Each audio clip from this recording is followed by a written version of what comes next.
Hey everybody, welcome back to Live. I'm your host Nick Taylor, and today I'm hanging out with my friend Eduardo Bouças.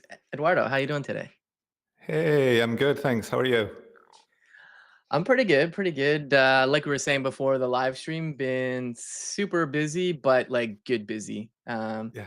I don't know if you ever had a job where it was not busy. Like I remember to my like when I used to work in a restaurant in the kitchen, and whenever it was super busy, it was just time flies, and when there was, like, no customers and you're alone in the kitchen, it's like you can see the second hand on the clock if people still have, analog, and Yeah. it was just like, "Oh my god, when is this gonna end?" So yeah, so happy to be busy, so, Yeah, what about same yourself? here.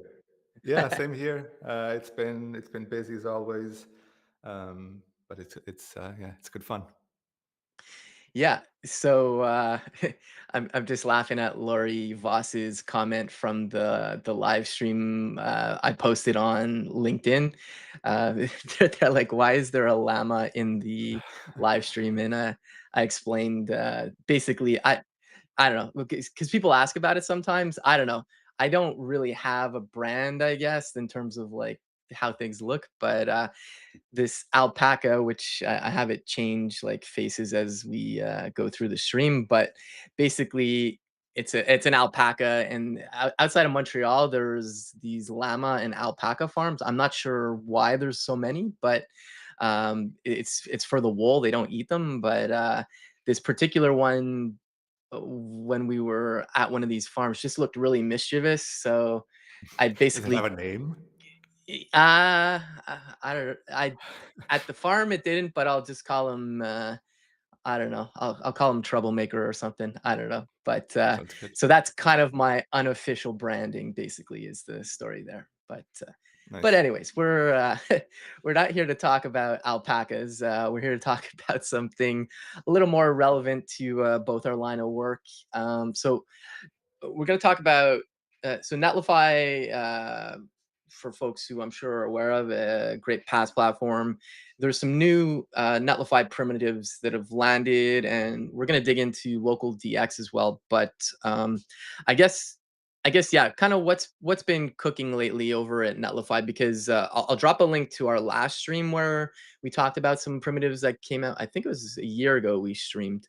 I'll link to that. But what's kind of been cooking over at Netlify lately? Yeah, there's a lot that's happened in the past year.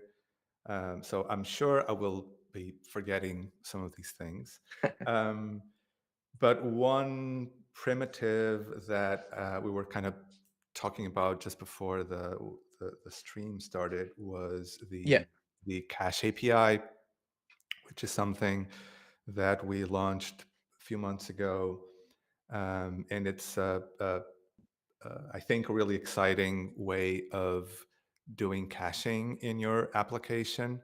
So I think Netlify has always been um, has always had a really powerful caching layer, Hmm. always following, HTTP caching standards as much as possible, and introducing a lot of features that have traditionally been only available in the enterprise space, and Yeah. we've made sure to make those features available to anyone building on the web. Things like cache tags, for example, which I think is a really powerful construct.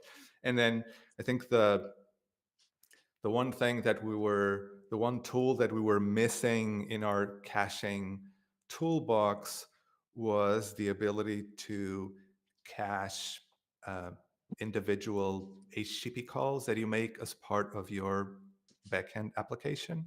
So if you Okay. imagine um like an API endpoint or a server-side rendered route that consumes content from different places, maybe third-party APIs.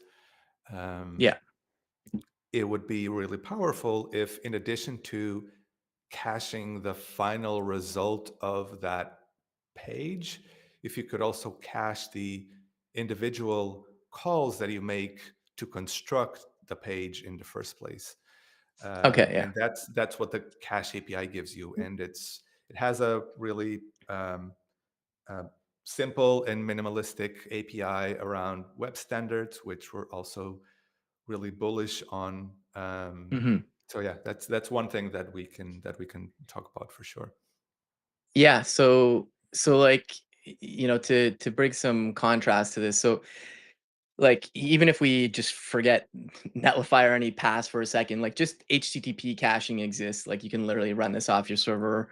There's that. But once you hit like the CDN level, say at Netlify, there's also like CDN caching you can do, and it just want to make the distinction there. So like for example, my site live where I post all like the live streams that are upcoming and stuff. I cache the pages heavily. It's server side rendered, but the schedule, what I do is I basically know the region you're coming from, so I'll cache like the date time based on the region server side, not switching it on the client side, and so that gives me a cache for basically I don't know n number of regions, but that's literally caching the whole page. So Mhm. the cache API, from kind of what I'm understanding from your description, isn't necessarily that. It's like it can be used within that, but it is a Correct. separate thing, right? Yes, and both constructs are meant to be used together. So, Okay. you know, ideally by leveraging by putting HTTP caching in place and by using the different knobs that you get with our caching layer to really optimize how caching is configured for your site so that you get the best cache hit radio possible for your specific application, Yeah. because you know it's it's it's kind of difficult to build any kind of caching primitive that is optimized for every possible use case. So you Mhm. get a robust default set of settings, but then on top of that, you can really configure the caching to really um, get the best of your specific business logic. So in addition to that, um, sorry, I was going to say that once you have that in place, ideally, Yeah. the number of times where your server side rendering or your API endpoint or whatever it may be, you'll run the amount of times where that actual computation will run will be less and less, right? Because Yeah. a lot of our clients are hopefully hitting the cache and your compute never runs in the first place. Mhm. But in the instances where it does need to run, because there's a cache miss for a variety of reasons, there's also opportunities to make that cache miss faster and more robust than uh, by having this additional caching layer in place. So if you Yeah. imagine, you know, an API endpoint, and this demo site that you're showing there kind of shows a good example of that. Like that's a like a fun little demo that takes your geolocation, and then based on that location it makes a bunch of HTTP calls to a series of APIs to find information about your interplanetary mission and things like that. Okay.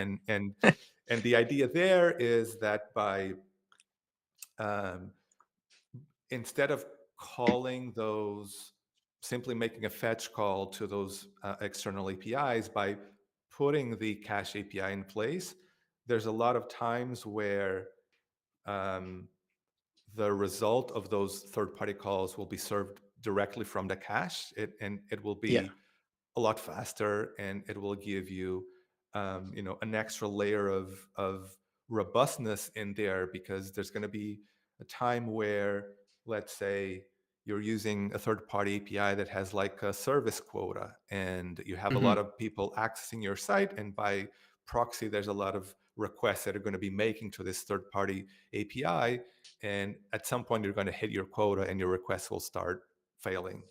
And so by Yeah. getting this intermediary cache in place, you can guard yourself against that scenario.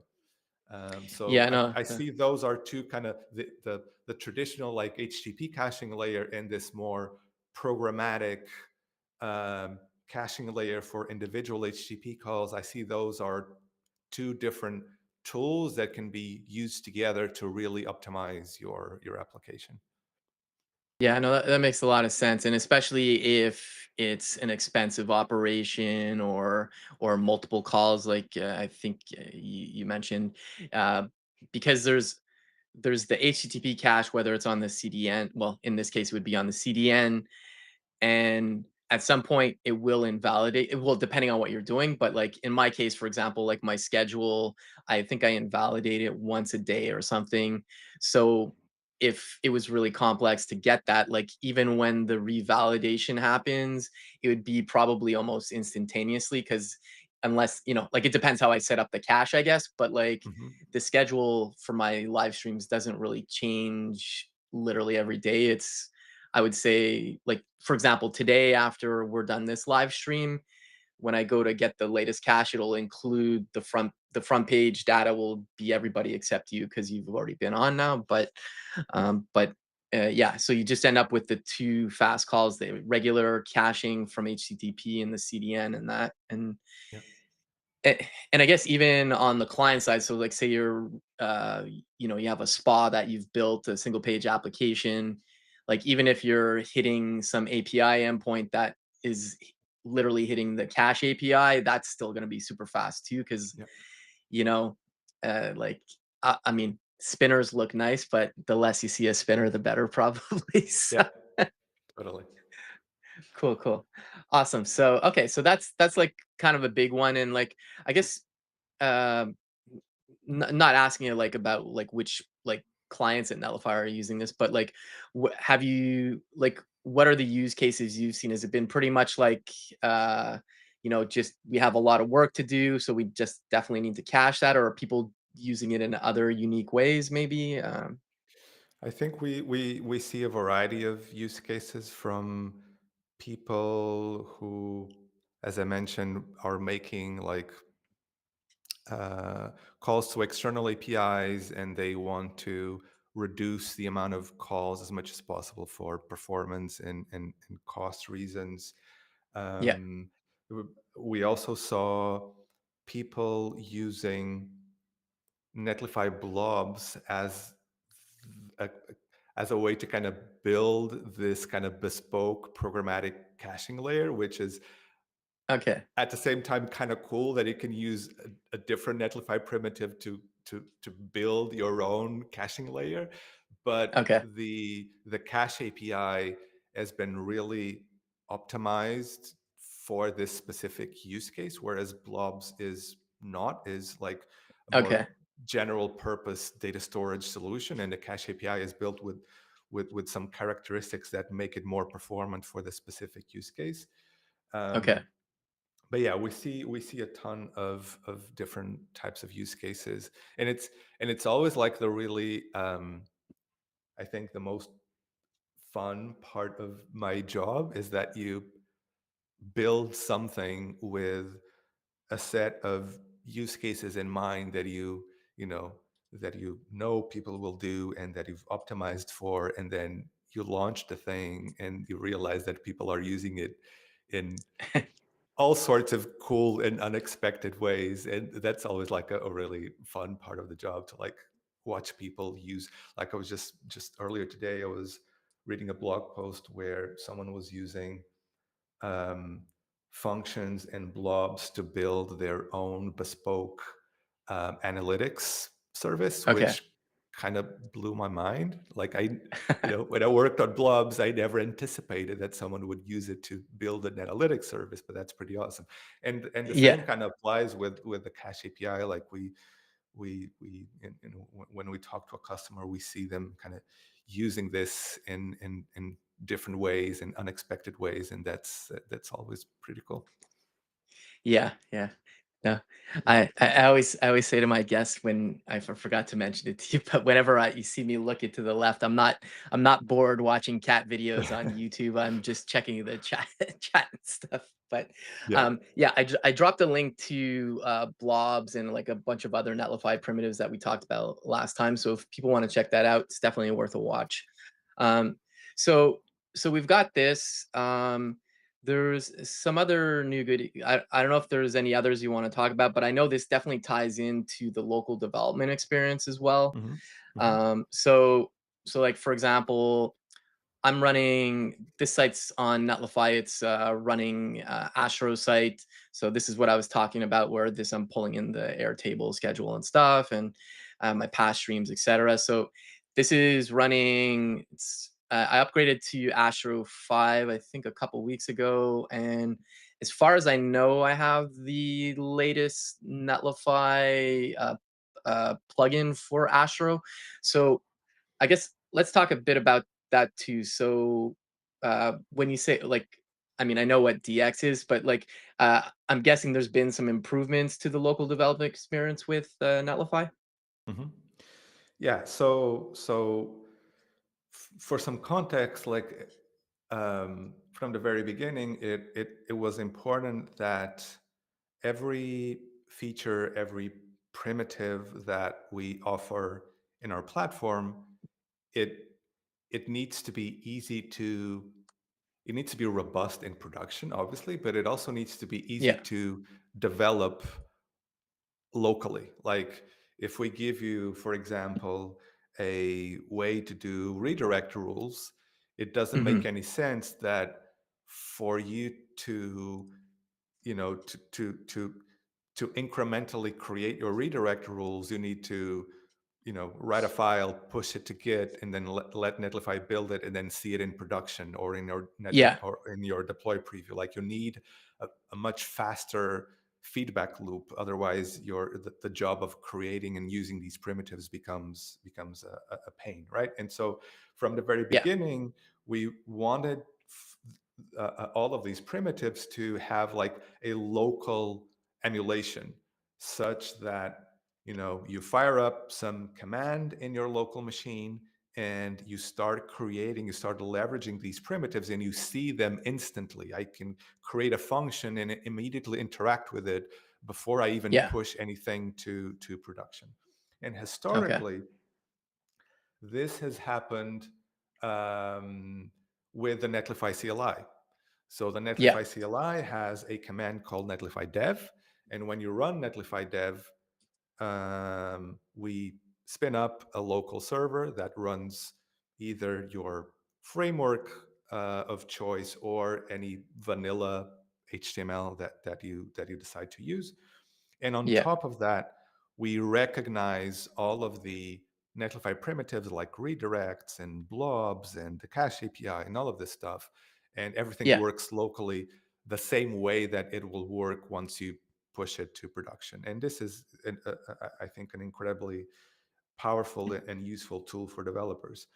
Yeah. The I think the problem with this approach, or one of the reasons someone might decide not to use this approach, is that since the Netlify CLI was launched, I don't know, many years ago, the Hmm.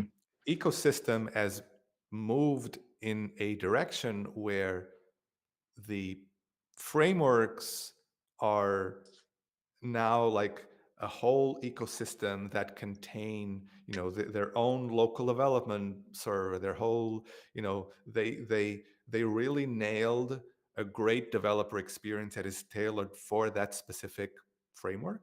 And Yeah. so if you're using, say, Astro, then the most natural way for you to develop your application locally is to run Astro dev.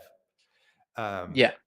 and so it started feeling like asking people uh, to to to have Netlify Dev as their entry point into local development. That started feeling Hmm. like asking them to abandon their flow of choice, like the flow that their tooling of choice was recommending to them, in favor of the Netlify version of that. And even though like Netlify dev um, still fully respects the underlying framework, like we still spin up your framework server, and everything will still work the same. Hmm. It just augments the environment with all of the Netlify uh, uh, mechanics around your framework, but still, it still involves you to, you know, install the CLI, run a different command, Yeah. and we're not in the business of prescribing a specific local development or any kind of workflow for developers. We're in the business of meeting developers where they are and trying to insert ourselves in that flow and kind of helping them do things better and faster and so on. And so Yeah. the idea behind this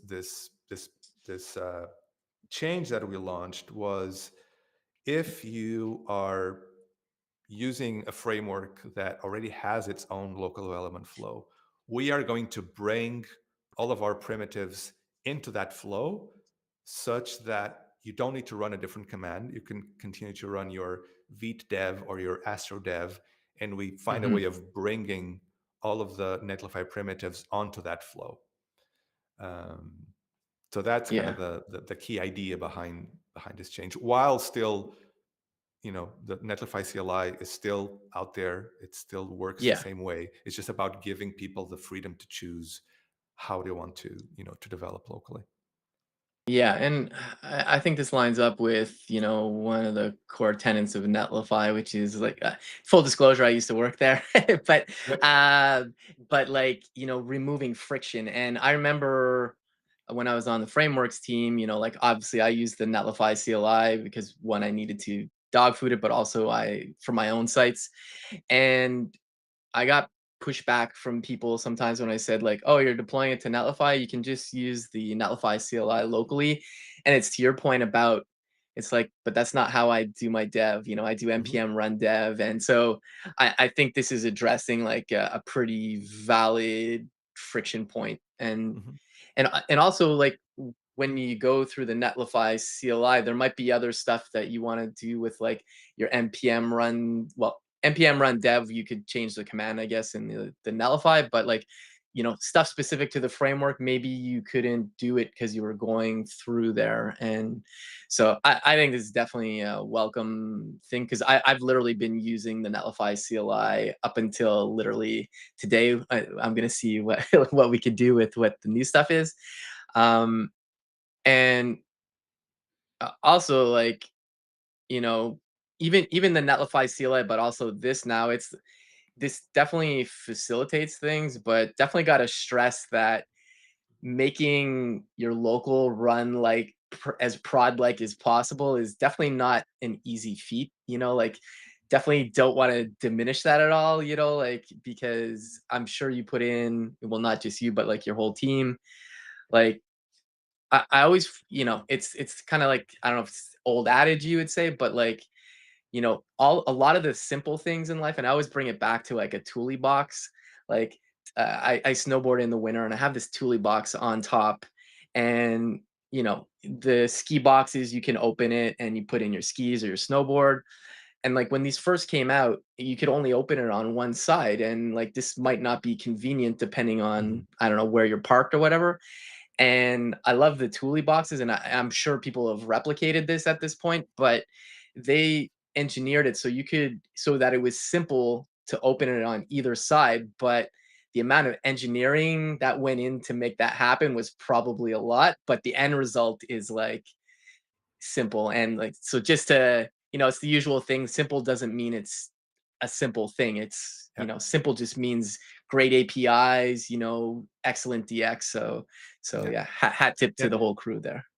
yeah, and I think this was one of those cases really, because before we could even make this possible, like one of the outcomes of this, and that's something that we can also talk about, is that we launched a Vite plugin where, Okay. if you have a Vite application and you just add this plugin, then you automatically get all of the Netlify primitives in your application. But before we could even get there, there was a huge amount of engineering work to you know, decouple the local development flow for all of the existing primitives from the CLI, because we've spent Yeah. all these years building, any local emulation of our features would just be built in the CLI monolith. And so there was a huge amount of work in just decoupling all of this so Okay. that each of our primitives would exist as like a self-contained package that you can install and interact with locally. Um, and then the next step after that was we released an npm module called Netlify Dev, um, and this module essentially takes all of the primitives that we have abstracted away from the big monolith, and it combines them in a way where you install one npm package and the entire Netlify request chain is available to you locally. So you can just fire up a request to it and it will give you the same result as the production infrastructure will. And then the next layer after that was then taking this Netlify Dev module and incorporating it into a Vite plugin that Hmm. takes the request that Vite receives and runs it through this new local factory, if you will, that emulates the Netlify request chain. So there was a lot of like hidden work in just Okay. creating the foundations, to the point where the Vite plugin itself is like, I don't know, like 50 lines of code or something like this. Like it's a very Yeah. lean uh, um, code base, because the bulk of the work has been done incrementally in this kind of primitives monorepo that we've been Yeah. building up quietly in the background.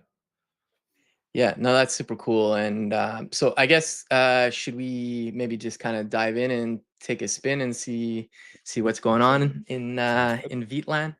Okay, cool. I'll switch us back over to pairing view. I, I messaged the Netlify crew because like I somehow unfollowed Netlify on X. I don't know how that happened. I feel like X somehow just Nick. yeah. So I just sent a DM saying I have no idea how that happened. So still love you, crew. Anyways, um, cool. Okay, so yeah, so I have an Astro site right now. So this is what NikkiT.live is. So like if we come to here, this is all Astro. So I have, if we come to, let's hide environment local.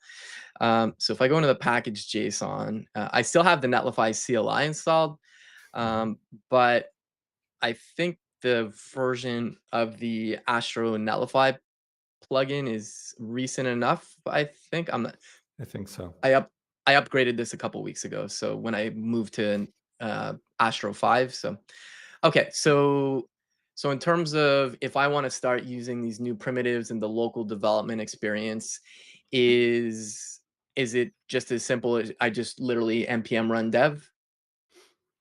Yes. Okay.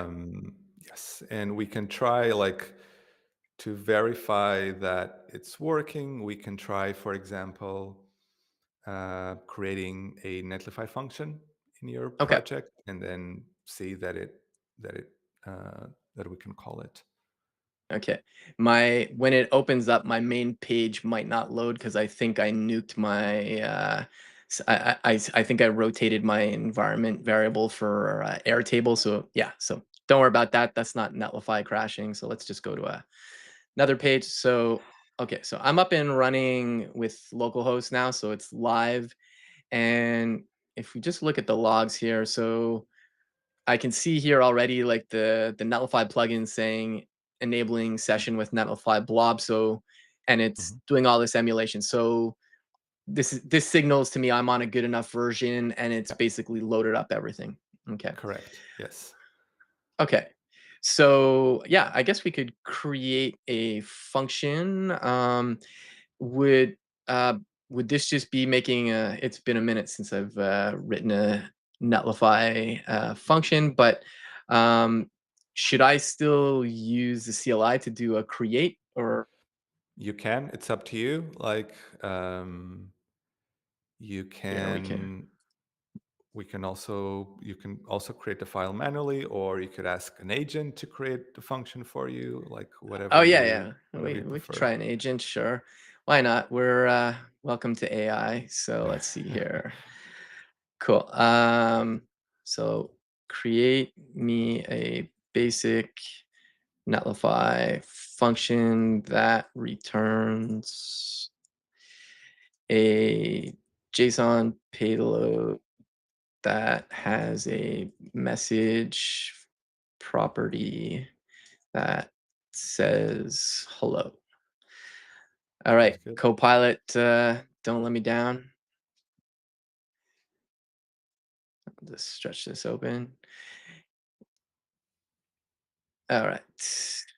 Okay, sure. Okay, it looks like it did create something. So let's just close this. Let's see. Okay, so we got a hello JS. Okay, and good on Copilot for putting it in the Netlify functions folder, which is the Nice. default. So let's just get some real estate here and I'll open up the function. Okay, so here we go. Okay. So one annoying thing, and this is something that we that is kind of tricky with agents, but there's some stuff on the Netlify side that we do to try to help with this, like the MCP server and the context files and so on. But one annoying Hmm. thing is that in when was it? Uh, 2022, I think, we launched a new version of Netlify functions that use a different syntax. The Okay. syntax that you're seeing here is kind of the legacy API signature that kind of follows the Lambda Oh yeah, yeah, API, yeah. which we don't use anymore. And annoyingly, sometimes agents will insist on creating functions using the legacy syntax, Yeah. which it did in this case. Um, Yeah. And I see so, it didn't add the types either. right. Yeah. So you could either try to kind of change the function yourself. I can help with that. It's a simple change. Or if we insist on trying to make the agent do its job properly, we can also nudge it in that direction, whatever you prefer. Yeah, we can see if the agent can help us first. Okay, so I guess should I say this is the old Netlify function syntax? Use the new Yeah, or yeah, and maybe we can ask it to use um, the newer syntax that is based on the standard request response objects. okay. I'm curious if that will make it go in the right direction.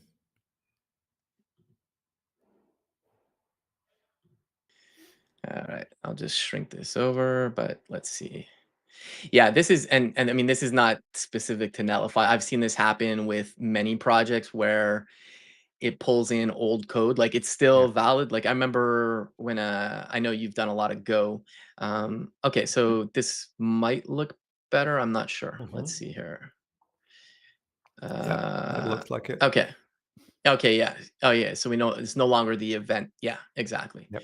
Okay, and we just need to import the types, I guess, or You can, if you want to use TypeScript, you can. I oh, think yeah, right I now didn't it realize it this made a used, MJS. Okay, yeah. yeah. I'm a The fan of other TypeScript, thing, but we can leave it like this. yeah. The other thing to note is that by default, so if you keep the function like this, it will work just fine. But because you're not specifying a path, it will Yeah. use the default path that we assign automatically, which in this case will be /.netlify/function/hello. If you Okay, want to yeah, yeah. customize that endpoint, you can That's the export export, right? a config. Yeah, a config. Yeah, I remember this, is it just path or It's path, yes. I think yeah. you need like a const before Oh, yeah, sorry. config. Yeah. The beauties of live coding. Okay, so I can it Copilot kicked in here. Yeah, Yeah. and this is a nice feature. This is actually one of the things I loved about once when you and the team added this, because one, it's co-located with the code, so it's Hmm. just easier to grok, I find, and also like you can obviously have vanity URLs instead, Yeah. so yeah. Okay, so if I save this, I guess one question I have is, does it if I go to this function now, do I need to restart the dev server or You should it be available? shouldn't. It should be available. Okay, cool. Let's see. We can give it a try. Hello. Okay. Hmm. I believe that's the. Well, let's just check, make sure I've done everything right. Slash API slash hello. I We did can save it. try. We can try restarting, although I don't think it should be needed. If we, I guess I could check what's the default again? It's Netlify functions slash hello, right? Yeah. .netlify /function /hello. Oh yeah. Dot. Okay, so it's not that. It's something else. Yeah. Okay, so that's good to know at least. So it's probably reloaded. Maybe I'm missing something, but I'll restart it just to see. Okay, there we go. Okay, Hmm. so Okay, that's it picked interesting. it up. Cool. Okay, so we've got an API hello here now. So I guess what can we leverage here in terms of the cache API in this?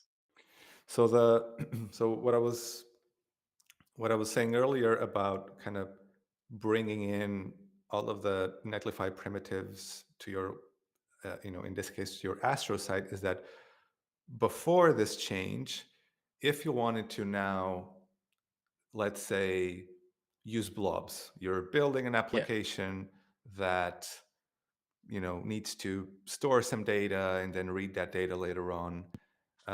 That becomes really easy with blobs. You'll literally just have to import a module, the Netlify Hmm. blobs module, and you can start interacting with that data store.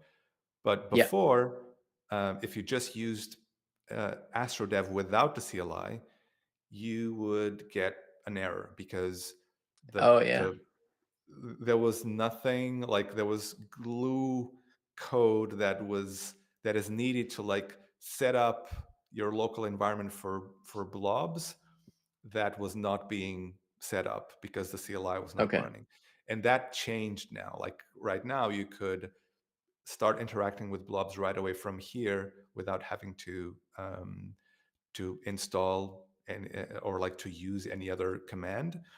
Yeah. Um, and then we under the hood take care of routing things correctly, because when you use blobs locally as you are developing your application, we're not actually uh, writing your data to any production data store, because that's probably not what you want to do. Like you want to be developing your application locally without affecting your the data that your live site uses. And so locally, what we do is this local emulation where data is actually written to local files on your machine, and all of that plumbing is now being taken care of by this local emulation that the Vite plugin uses.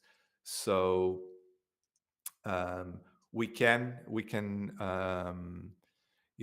use the blobs or the cache API right away from this file. Um, Okay, do, gotcha. Yeah. do you have a Yeah. preference And for what you want to add, the cache API or blobs or something else? Any ideas? uh we could do the blob first and then go you could start off with air well, it's not really that old blobs, but and then we could do the cache, I guess. So Sounds good. um if I open up my package JSON, so I guess one question I have. So I have the Netlify Astro plugin here. Hmm. I still need to install Netlify blobs or Yep. okay. Yes. Okay. Cool. So let's just stop things for a second here. Let's get a bit of real estate. Okay, so I'm gonna npm install, and it's is it at Netlify or slash Netlify? Yeah. Add Netlify /blobs. Okay, and while we're here too, in terms of the cache API, would I install that too?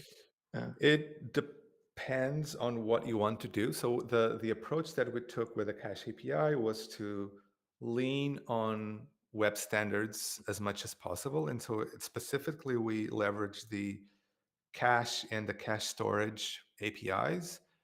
Yeah. So you can just do a um, cache, like you can start a cache instance and then do like caches.open and that initialize Okay. the cache for you. And that's all like using the web platform standards. And you don't need to install any module to use that because it's just standard code. Okay. Yeah.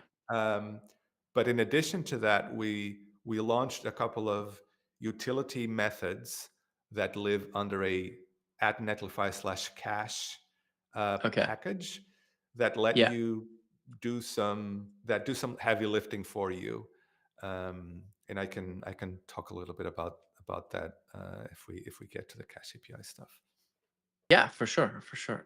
Okay. So I'm actually gonna convert this to TypeScript. Sounds good. um, I don't know. It's the funny thing is like even people that don't like TypeScript, if you're using VS Code, it's still using TypeScript under the hood. That always makes me laugh. Yeah.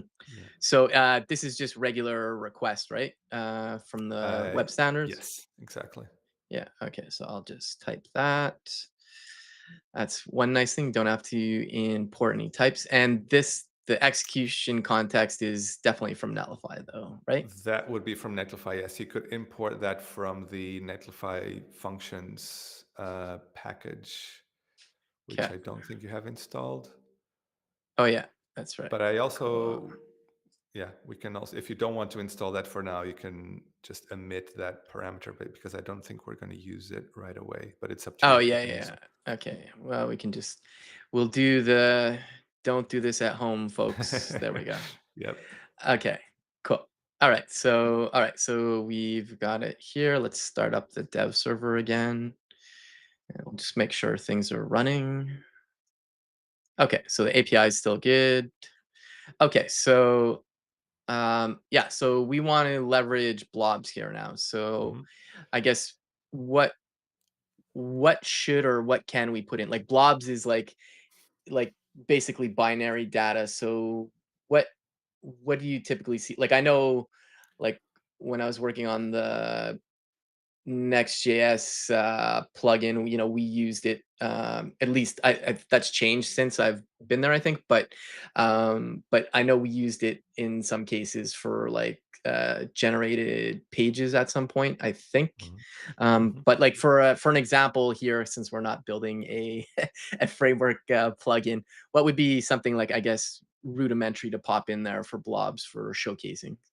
Yeah. I mean, maybe we can start with, I mean, I guess one example could be maybe having this function accept both like post requests and get requests. And when you get a post, you write something to the store. Okay. And when you get a get request, you read something from the store. So that could be Okay. something that we do. Yeah. Okay. Cool. So let's do post. Okay. Okay, escape here. Yeah, sure. Let's finish this. Okay. All right. So So if we to have a post, yeah. Yeah, to get started, the first thing that you would want to do is import the Netlify blobs package and specifically import the get store method. And the get Okay. store is what lets you, sorry, I should add for people who haven't used Netlify blobs before, it's this, as you mentioned, this kind of arbitrary, like this data store for arbitrary data.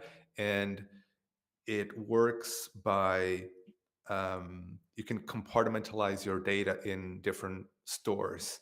So if you Hmm. imagine that in your application you want to store um, images that have been uploaded by your users, but you also want in a different part of your application to store um, invoices that have been generated by your billing system or what have you, you could, you know, you could create different namespaces for those different types of content, and that's Yeah. what we call stores. Um, so it's really just a group of entries. And Okay. the way that you start interacting with data is that you first need to initialize a store, and that is done with this get store method that you've imported above. Okay. Um, So, yeah. whoops. And the only thing that you Okay. need to pass to it is the name of the store. In this case, it could be whatever we want. All right. Stream with Eduardo. Sounds good. Cool. Okay, so this basically gives us like if we like forget about implementation, this just gives me kind of like some kind of KV at this point. Yeah, yeah, exactly. Okay, cool. All right, cool. And, and then from there, you could, maybe take something from the request body, and then add it to the store, maybe. And then when we do a get, we Yeah. kind of read that same key, maybe, as a very simple example. Okay, yeah. So we could do store dot put Hmm. and I don't know, we'll say like um well, I'm not going to use the context here, but we'll just I don't know, we could say like uh well, we could do last access, I guess, but that's kind of boring. What could we pull off of the request? I guess request We dot can body even, maybe, yeah, or we can do that. I think, yeah, we need to pick a key. yeah. So let's give it a key. So last body, okay. And so what's the put? Uh, It's set, actually. oh, okay, yeah. Get Yeah. set, and I guess there's It, a is there a has as well, or um, no, you would, okay, the way that you would check whether something exists is you would either do a get and check whether it comes back with anything, or okay, there's another method called get metadata, which just gets some metadata about the entry without pulling in the actual entry, and you could do yeah, that to verify whether the thing exists. okay. Um, I Why is think in this not that picking case, up? to get the body, you could do await request.text, so that Okay, it yeah, just yeah. pulls in the body as text. Yeah, and then we just don't worry about it. Okay, cool. And All I right, think so you also might want to await that the set call, so that okay, yeah, um, it's we only it's respond asynchronous once the also. things. Yeah. Yeah, okay, cool. All right. Okay, so that can set it, and then maybe when we do a get, we could show something in this query string and maybe the last body or something. I don't know. Um, Yeah. let's say if okay, not delete. Copilot is being very eager here. Okay, and then yeah, get store, and then last did it hear me? I don't know. Okay, and then we could add, I don't know, query string, and then we can just do that. Sure. Okay. Sounds good. Okay, so if I go ahead and save that, and otherwise, well, I'll just do otherwise, yeah, we return hello. Okay, sure. Probably should have switched cases, but whatever. Okay, so we're gonna do if we do a post, we get the last request.text. Otherwise, or we I, set it. Sorry. Otherwise, when we do a get, we get that plus the query string. So if we come over here I and then think it's just I think on line 4 you want to do equal and not oh yeah yeah sorry comma. that's Yeah. Copilot doing Copilot things. Okay, so let's put a query string. So stream equals I don't know. Okay. So we get our response back. The blast body is null, so it did read it, and we could do a test here. So like we could just say yo, And then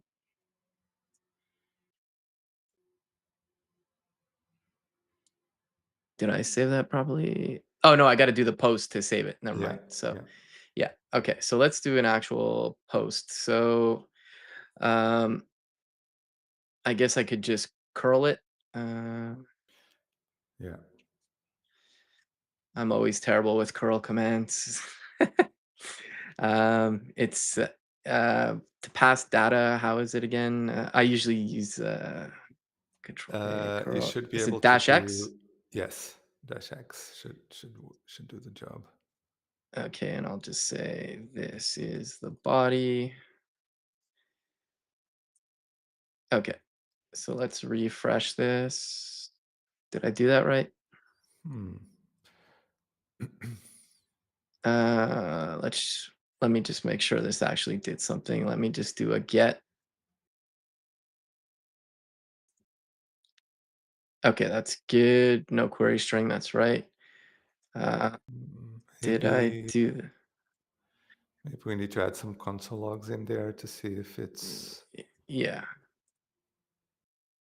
You could also put the request.text into a variable and try to log that. yeah. Oh, it's true. It could be nothing, but it shouldn't be. Okay.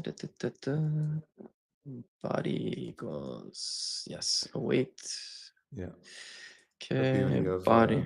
live demos and live streams, right? It's Oh yeah, yeah. I've gotten used to it over the years. It's just it's funny. Like a lot of times when things aren't working, people actually appreciate the stream more. They're like, "Try this," or like, "We'll figure this out." Okay, so let me just stretch this up here. Let's do a curl. Oh, okay, yeah, curl. Okay, now let's try there. Hmm. Is it because I'm not? I mean, it doesn't have to be a JSON payload. Isn't it dash D or is it X? Mm, I'm pretty sure it's X. But do you yeah. see any? But in this case, we did a get, so I don't think we should expect any logs in the console, right? But if you Yeah, do, so I didn't if see any logs here. No. right, So let's but if make you do, a console above here too. but this last request that you made, it was not a post, right? I think the very last The one that you did was just a y- get. y- y- yeah, that one was. So if we do Yeah. that, okay, there we go. And if Okay. we do a post, okay, so it's not hitting. It's not the method is not posting. Oh, do I have to explicitly say post? This is stuff. I'm I getting think better at curl, but it I'm should gonna do set it this. automatically. But if curl is being too much of a hassle, and just for kind of the simplicity of the example, we could, rather than expecting a get, we could Yeah, just look for a query parameter, or like if the write query parameter is set, then we write to the store rather than reading to the store or something like that. yeah, yeah. No, gotcha. And then we could do that. So we could do. Let's do this. Where is it? Store, get store, last body, store dot set, and we'll say query string. So basically, uh, yeah, that's right. And I gotta put last body, or last query string. Okay, man, Copilot's getting messy here. Query string there. Why is it Okay. complaining? Maybe Oh query wait. string. The Oh, type of it's here. query string is. Okay, sure.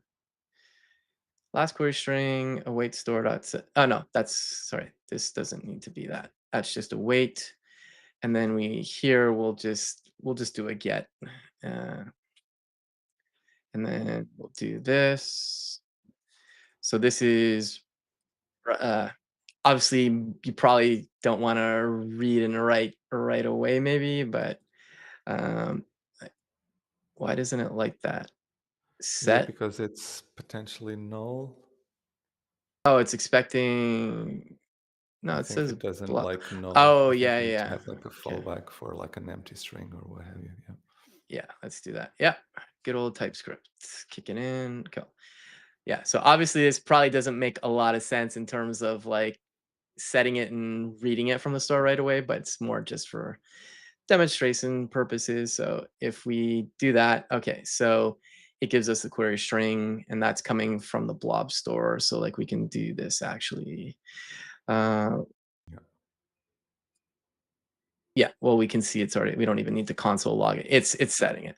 So, Yeah. okay, that's like simple blob storage, and you can do whatever you want there. So like say we wanted to leverage the cache API now. Mhm.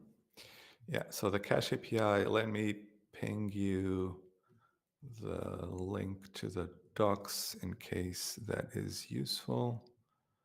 Cool. Um, where's the chat? Where's the chat? Okay. Yeah. So with the cache API, you kind of have two options. The simplest way is to um, just use the standard API. So if you go to caches to the API reference on the right, Yeah. there's a method called caches.open, the Yeah. second one on the list. So that is how you instantiate a a cache, and again, similar to blobs, you can call it whatever you want. If Okay. in case you want to have different caches with different namespaces, it's unlikely that you want to do that because you want to maximize kind of the utilization or kind of the hit ratio on your cache. So you probably just want to Okay. have one single cache space, but yeah, you need to instantiate it there, and then you have a set of methods to then add something to the cache or Okay. delete something or do a match. Um, so imagine like a very common pattern that we see with a cache API is, let's say that you want to make an API call to an external, to an external API provider. And Mhm.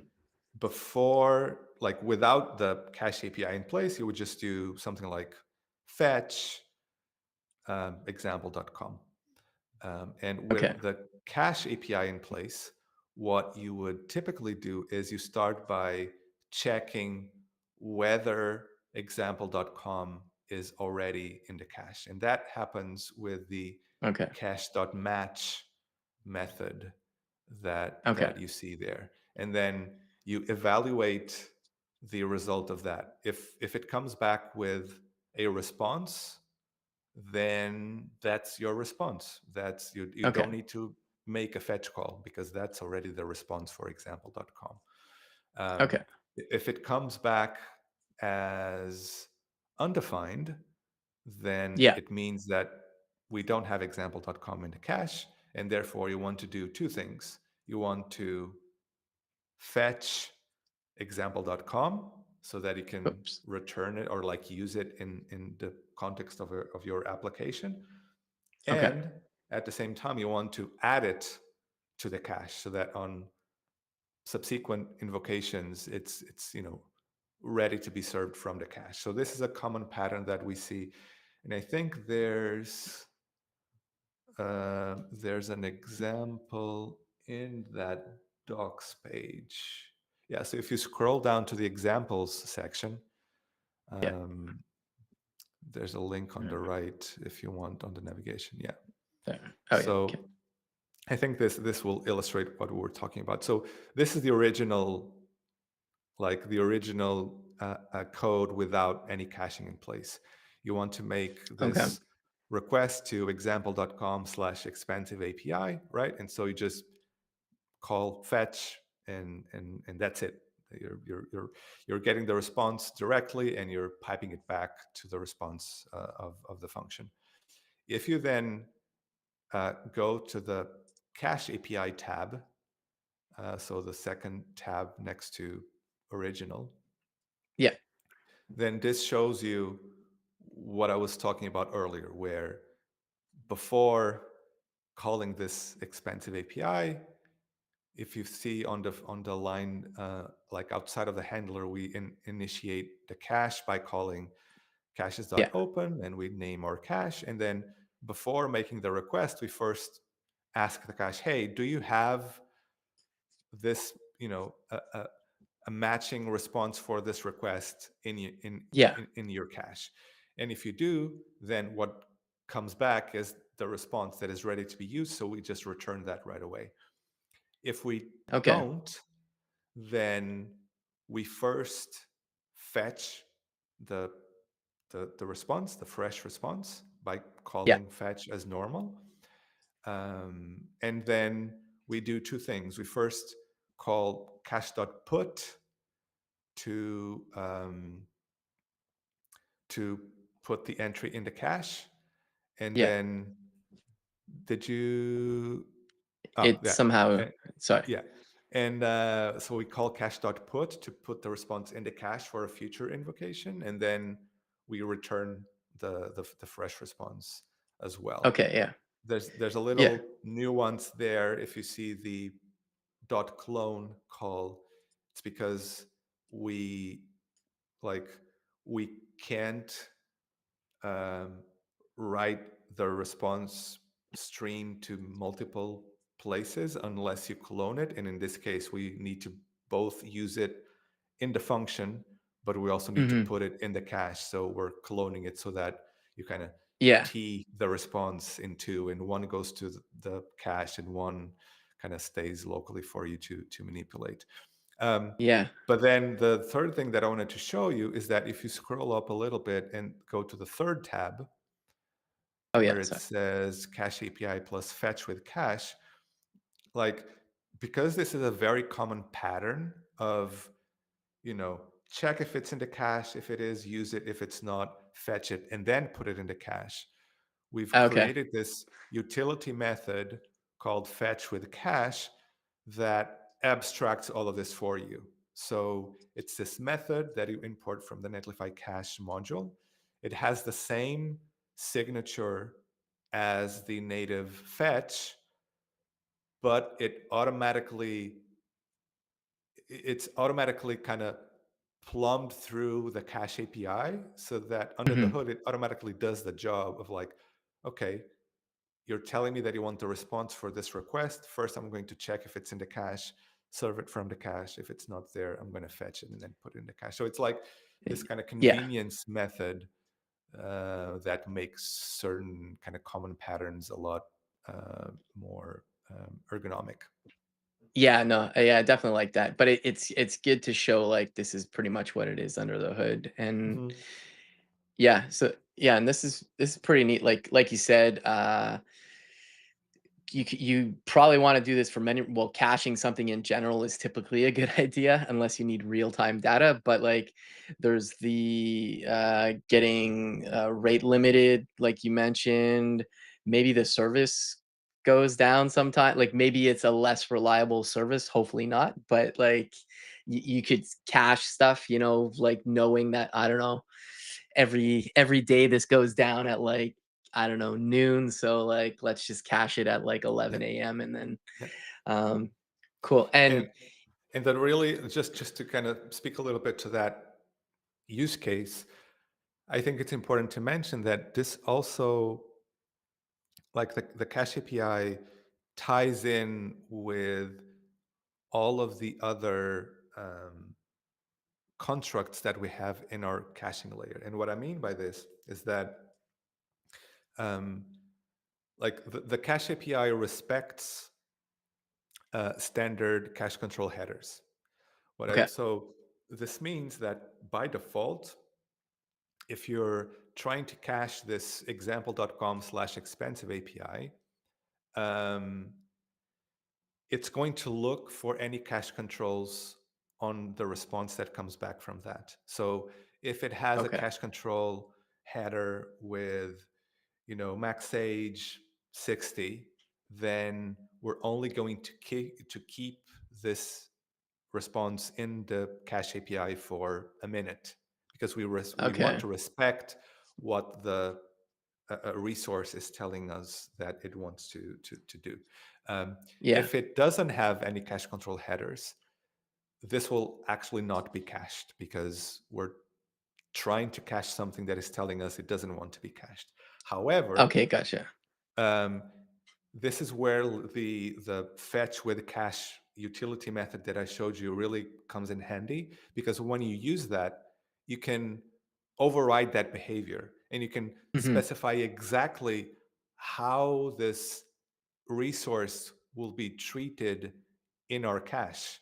So you can say, fetch with cache example.com/expensive API, and then you pass a second parameter with an object saying, I want the TTL of this to be a year.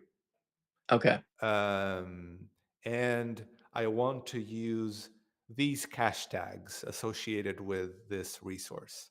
And in Okay. practice, this unlocks a bunch of powerful things, because imagine that you are, you know, um, talking, like your application is talking to a very expensive and brittle API that you kind of know that the data there only ever changes once a week, random Mhm. example. Um, but but you know that it only changes once a week, but you still need to call that API. You can't just really like hard code the values that it gets you and Yeah. then remember to then once a week go and update your code, right? Like that doesn't make a lot of sense. Um, Yeah. but but this way you could, for example, say fetch this, set a TTL of a week in whatever number of seconds that is. Um, and put a cache tag of expensive API. And what that Mhm. means in practice is that during, like, for a week, that API can be down the whole time, Yeah. and your requests will still work. And then you have a way of, in the background, because you've used the cache tag, you have a way of in the background saying, oh, I know that, this is the time of the week where this API will kind of change its data. I'm just going Yeah. go ahead and like manually purge this entry by this cache tag. And I know that this is like a very exoteric example of like, why would this Yeah. API only like change once a week and be really weird, but it kind of goes to show like how flexible this is, because you can really have a layer in there that can cache any type of response for uh, you know um, any time that you want, and this can really help the performance and the reliability of your application. Yeah, no, for sure. And I guess like do you, this kind of is this also somewhat related to I'm probably mixing things here, but you know how there's the cache tags in Hmm. like say you have a set of products Hmm. that were on sale. I know I know that was available in headers in Netlify, but is does this relate to that as well or at all or Yes, you can use those exact same mechanics. So imagine okay. that in this weird API that we're imagining here, that will change its data once a week. You could, um, if you, in fact, we can show a little bit. If you scroll down to the, or actually scroll up in the utility Okay. methods section, there's a fetch with cache. Okay. Um, Oh yeah, here. yeah, Okay. in there.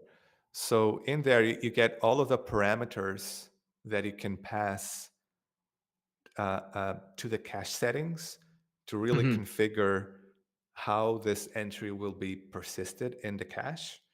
Um, and you can see there that there's a TTL property that lets you specify, how long this will be in the cache. You have the Yeah. vary directive that will, give you a lot of flexibility to say how this will vary. And one of those Okay. options is tags. So in this example, we could create a tag that is like, you know, weird API, and you attach that Yeah. tag to the response that you get, and then this gives you all the flexibility in the world to say, I'm now going to purge from my cache all of the entries for this weird API just by using that cache tag. So it works. This is what I Okay. mean when I say that, this seamlessly ties in with the rest of the Netlify caching primitives, is that Okay. um, the same, the same capabilities that exist on kind of the traditional HTTP caching side are also respected here in the cache API, which is quite Okay. powerful. So like for a concrete example, we could have like if we go because e-commerce is seems like a common one, like I don't know, Mhm. all the winter clothing, it's spring now, so let's put it on sale, but then, and then we put a cash tag, I don't know, the products are winter or whatever. Mhm. And there might be expensive API calls to get that data as well. And it's like the winter sale stuff is probably like I'm just making things up here, but it doesn't change because we're just getting rid of the stock that's Mhm. there. So that expensive call to go get the actual data for winter stuff could be cached in the caches API. The pages still get cached like we were talking initially at the start. And then like when the season changes, whether it's an admin dashboard or wherever they can at that point say, I just want to invalidate that tag. And then the cache just wipes out and you do whatever at that point. So like, Yeah, that's right. okay. Okay, so yeah, I think that's pretty powerful that like those tags that are used in multiple places just invalidates like everywhere. So Mhm. Yeah. and that's not something that's like we're it's leveraging web standards, but like that's also just making it kind of like a nice API as well. Yeah. Yeah. Yeah. Yeah, absolutely. Okay. And this Okay, cool. part, like we were talking earlier about how we could use this in our Astro application, like the reason I also suggested blobs as something that we do, that we kind of show, is that the cache API actually makes for a less interesting demo just because of the fact that um, when you when you run, like when you use the cache API locally, we're not actually caching anything. Like all of the calls to the cache will effectively be no ops. Unlike blobs, where we do have our local emulation of blobs actually involves storing files locally and then reading them when you do a store.get, whatever. With the cache Mhm. API, that is not the case. Like and also just a sidebar here as a kind of bit of a distinction between a data store like blobs and a cache primitive like the cache API, because even though you could, as we mentioned earlier on the stream, you could technically build something like the cache API with blobs. But one of the key differences is that blobs is a persistent data store. Like if you add Yeah. something to blobs, it will be there forever, and if it's not there, then something is not right. the Yeah. the cache API is a like any traditional cache. It's You don't really get that guarantee. Like the idea is that you Mhm. put something in the cache, but when you use this in your application, you always go through the motion of like, check if it's in there, but it might not be there. So then I'm going to have to make the call to get it. So that's kind of how, there's no guarantee that just because you visited a site once, that Mhm. it's going to be in your cache forever. Like that's kind of the different Yeah. set of expectations between a persistent data store and a cache. And I'm saying this because the local emulation of these features um, reflects that, such that when you use blobs locally and you save something to blobs, it's going to be there. It's going to be persisted locally. Whereas with Okay. the cache, we don't really do that, and all of the calls to the cache API will still work locally. Like your application will not break. That was very carefully considered, but we're not Yeah. actually persisting anything locally just because it's a different expectation. It's a different characteristic of a product. Yeah. So this is why, like, adding this to your Astro application will absolutely work. Like won't give you any errors, but it's not that cool of a demo because you won't get anything back from the cache. It's always going to say, "Oh, I don't have this in the cache," because we're not actually persisting it. Yeah, yeah. So it's just allowing you to use the API without breaking local development. Correct. And then if you push that Yeah, exact code to production, then you will leverage the actual cache. yeah, yeah. No, that makes sense. Like, I mean, it's I was talking with, I'm pretty sure you know Brian Rinaldi. I did a live Hmm. stream with him at work on the Pomerium live stream about local stack, and Hmm.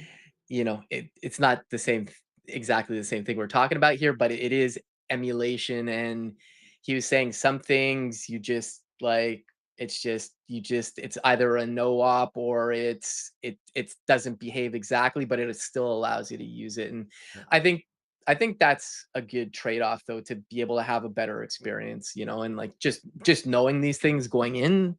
Yeah. But yeah, I no, that's mean, super cool. I could see a future in which we add some option, um, so that you do interact with the cache locally.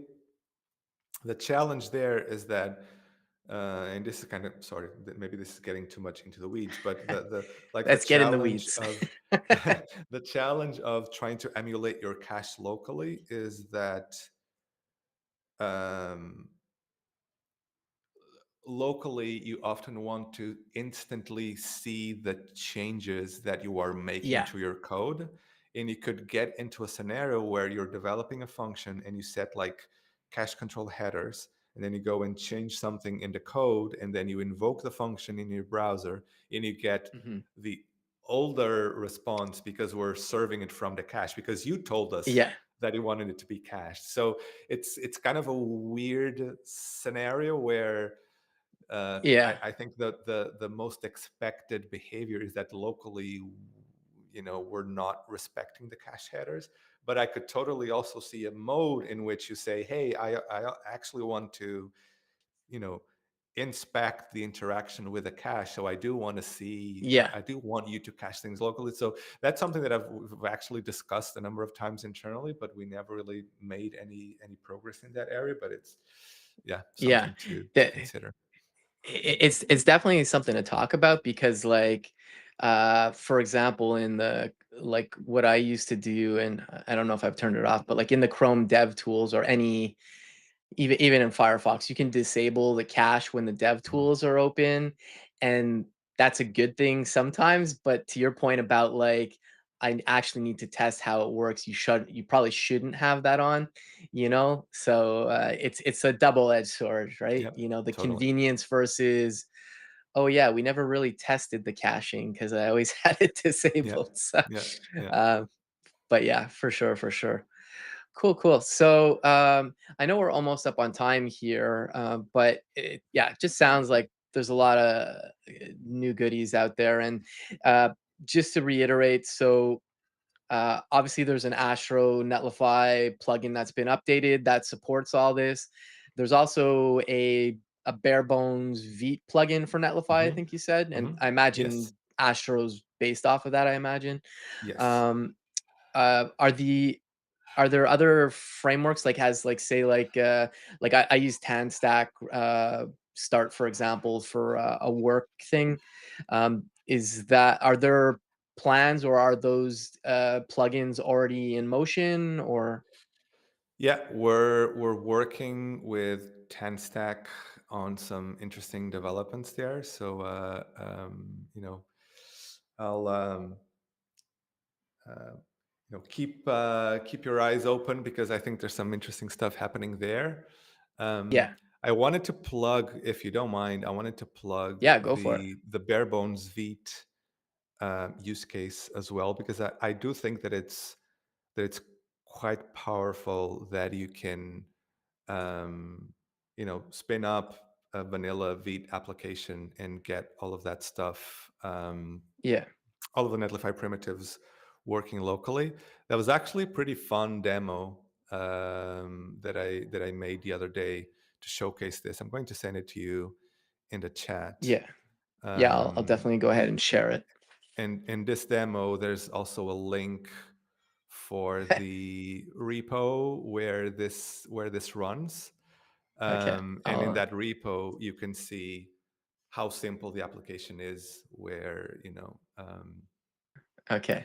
Oh, the where sandwich. I think I saw this in the Netlify alumni Slack. yeah, I think you tagged Sarah Drasner and Jason yep, Langsdorff. yep. And Okay. this is a fun little demo that shows you. It shows a couple of things, like it uses blobs to store your combination of ingredients. So if you like start adding ingredients to this sandwich and then you click save, that is Okay. going to save this unique combination, and it will give you like a unique URL for it, Okay. and that is stored in blobs. So right now, if you Okay. that's a nice simple sandwich. Love it. So if you see, Yeah. it generated this unique URL at the top. So anyone that Okay. loads that URL will see your combination. And Okay. under the hood, we're using blobs to store that combination of ingredients. Um, we're also doing some interesting, funky stuff in a function so that when you share this link with someone, the what's it called? The OG images that are Okay. used when you unfurl and so on, those are dynamically generated to show Oh, your nice. combination of ingredients as well. And so all of that has been generated by a serverless function. So, and all of this, like all of these primitives, are leveraged straight from the Vite application, without Okay. using the Netlify CLI, without any additional tooling. Like it's all there in Vite, and you can. The repo where this lives is kind of linked in that demo. So I just think Okay. that this is a really good example of how you know There we go. yeah, awesome.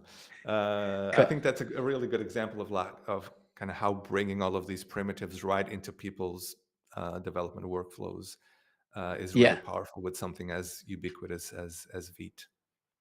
Yeah. And who doesn't like a good sandwich and Veet, right? Yeah, So exactly. Um, cool. Well, I think this is a great place to stop with a toasted sandwich. nice.